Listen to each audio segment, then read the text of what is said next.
देखिए, पीटीआई का मौक़िफ़ बड़ा कैटेगोरिकल है और हम पहले भी कह चुके हैं और ये मैं आपको दोबारा बता दूं, सबसे पहले पाकिस्तान। खान साहब के बच्चों ने अगर पाकिस्तान के ख़िलाफ़ बात की होती, हम कभी डिफेंड ना करते।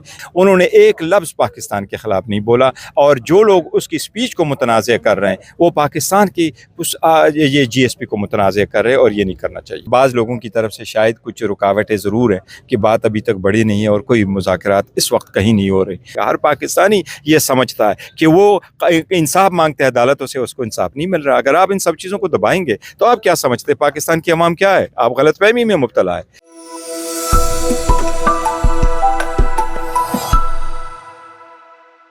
बैरिस्टर गौर साहब हमारे साथ मौजूद हैं, इनसे ज़रा पूछते हैं। अच्छा सर, ये बताएं कि ये जो कासिम खान की जो स्पीच थी उस हवाले से बहुत बड़ी कंट्रोवर्सी एक आई, उस पर पीटीआई ने वाज़ेह कोई मौक़िफ़ नहीं दिया। क्या आपके ख़्याल में उन्होंने पाकिस्तान मुखालिफ बयान नहीं दिया? देखिए, पीटीआई का मौक़िफ़ बड़ा कैटेगोरिकल है और हम पहले भी कह चुके हैं और ये मैं आपको दोबारा बता दूं, सबसे पहले पाकिस्तान की किसी इंटरेस्ट पे, किसी भी चीज़ पे हम आंच नहीं आने देंगे। खान साहब के बच्चों ने अगर पाकिस्तान के ख़िलाफ़ बात की होती, हम कभी डिफेंड ना करते। ये वो लोग हैं जो खान साहब के बच्चों की बात को मुतनाज़ बना रहे हैं। वो वहाँ गए हैं यूएन में, पूरी दुनिया जाती है और वहाँ सारे लोग बोलते हैं और दुनिया के जो बैनुल अक़वामी क़वानीन की ख़िलाफ़ वर्जी आप करते हैं तो लोग उनके पास जाकर के अपनी बात करते हैं। वो एक बाप बेटे की हैसियत से गैर सियासी होकर के अपनी बात की बात कर रहा है, जो 3 सालों से अपने बाप से नहीं मिला, जिसकी बात नहीं कराई जाती। उन्होंने एक लफ्ज़ पाकिस्तान के ख़िलाफ़ नहीं बोला और जो लोग उसकी स्पीच को मुतनाज़ कर रहे हैं वो पाकिस्तान की ये जीएसपी को मुतनाज़ कर रहे हैं और ये नहीं करना चाहिए।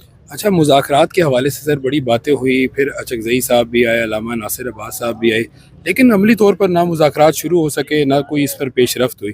क्या आप ये समझते हैं ये दोनों रहनुमा भी नाकाम हो चुके हैं? नहीं, देखिए, हमेशा से हमारा मौक़िफ़ यही रहा है कि मुज़ाकरात होने चाहिए, सियासी मसाइल का सियासी हल ढूँढना चाहिए और मुज़ाहरात अगर हो जाए तो कम्प्रहेंसिव होने चाहिए, नेक नीयती के साथ होने चाहिए और बड़े खुले दिल के साथ होने चाहिए। और मुज़ाकरात भी होता है ऐसा ही कि लोग हर जो इख्तिलाफ़ है उसको इसी तरीके से हल करते हैं, लेकिन बाज़ लोगों की तरफ से शायद कुछ रुकावटें ज़रूर हैं कि बात अभी तक बढ़ी नहीं है और कोई मुज़ाकरात इस वक्त कहीं नहीं हो रही, ना हुकूमत के साथ, ना इस्टेब्लिशमेंट के साथ, न किसी और फोरम में कुछ भी नहीं हो रहा। कोई बड़ा एहतजाज जो पीटीआई आगे करने के लिए जा रही है? देखो, पीटीआई एहतजाज ज़रूर करेगी और ये हमारा सियासी हक़ है। और ख़ान साहब को अगर आप जेल में रखेंगे और उनकी बीवी को जेल में रखेंगे, उनके केसेस को आप सुनवाई नहीं करेंगे, उनकी मुलाकात नहीं होने देंगे, फैमिली की बात नहीं कराएंगे, फैमिली की मुलाकात नहीं होंगे, उनको डॉक्टर की मुलाकात नहीं होने देंगे, तो ख़ान साहब के साथ 90% फॉलोइंग है।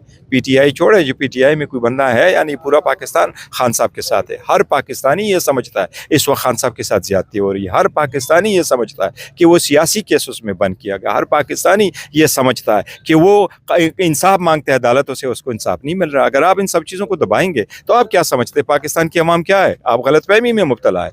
पाकिस्तान की अवाम को इतना आप दबाएंगे तो ये लोग सड़कों पे ज़रूर निकलेंगे। हम उनको कहेंगे भी कि ना निकलो, वो किसी चीज़ की परवाह नहीं करेंगे। और अब आप देखें बाकी ममालिक में जो इस किस्म के लोग निकले, क्या उनको किसी ने लीड करके निकाला है? क्या उन लोगों ने उनको कोई बताया है कि जब लोग समझते हैं कि नाइंसाफ़ी हो रही है, उनका हुकूक नहीं मिल रहा है और ज़्यादती हो रही है, जमहूरियत नहीं रहती मुल्क में, फिर लोग हमेशा से खुद निकल आते हैं। मैं ये कहूँगा कि लाक़ानूनियत मुल्क में ना हो और सिस्टम अपसाइड डाउन ना हो, बल्कि सिस्टम में चलते हुए तब्दीली हो। तो इसके लिए बेहतर है कि आप मुलाकातें भी कराएँ, खान साहब से मुलाकातें कराएँ, उनके केसेस की सुनवाई कराएँ और कॉमन सेंस प्रिवेल करे। हमें हमेशा से एक ताना दिया जाता है कि जी पीटीआई में अक्सर 1-2-4 बंदों के अलावा सेन वॉइसेस नहीं है। समटाइम मैं सोचता हूँ शायद हम में 2-3 सेन वॉइसेस है, दूसरी तरफ शायद एक भी सेन वॉइस नहीं है जो इतना कह सके कि जो इस वक्त हो रहा है ये गलत है। इतना कहना चाहिए कि जो इस वक्त हो रहा है ये गलत हो रहा है। अच्छा सर, आखिर में ये बताइएगा, आपका व्हाट्सएप हैक हुआ सर, कोई किसी रहनुमा ने किसी दोस्त से पैसे भेज दिए हैकर्स को या अभी तक सिर्फ नहीं? आज 11 बजे हैक हुआ था और इमीडिएटली मैंने फेसबुक पे भी दिया, ट्वीट पे भी दिया, यूफोन को भी रिपोर्ट किया, ईमेल भी की है मैंने व्हाट्सएप को, और मैंने साइबर क्राइम विंग FIA को कहा है और वो सारा कुछ जो मुझे फ़ोन आए थे वो भी मैंने उनको भेजे, ईमेल भी भेजी है और FIA वाले इसको इन्वेस्टिगेट कर रहे हैं। एज़ अपना वो नंबर तो अभी भी ऑनलाइन आ रहा है और कर रहा है, लेकिन किसी ने मुझे ये रिपोर्ट नहीं किया कि किसी ने उनको कोई पैसे भेजे। लेकिन اینی وے FIA کو میں نے سب کچھ دیا ہوا اور وہ انویسٹیگیٹ کر رہے سر ہیں. کوئی قیمتی چیز جو جس کے جانے کا خدشہ دیکھو میں کہتا ہوں میرے پاس 47 تو میرے گروپ سے خاص کر پارٹی ریلیٹڈ اس میں تھا اور ہمارا بڑا سارا ڈیٹا ہے. اس واٹس ایپ میں بھی بڑے سارے ڈیٹا ہے, بہت ساری چیزیں تھیں کیونکہ میرا جو فون تھا اس کی میموری بڑی زیادہ تھی تو اس لیے ساری چیزیں تو اس میں تھی, لیکن FIA کو بتایا ہوا ہے, امید ہے انشاءاللہ. بہت شکریہ سر. Thank you.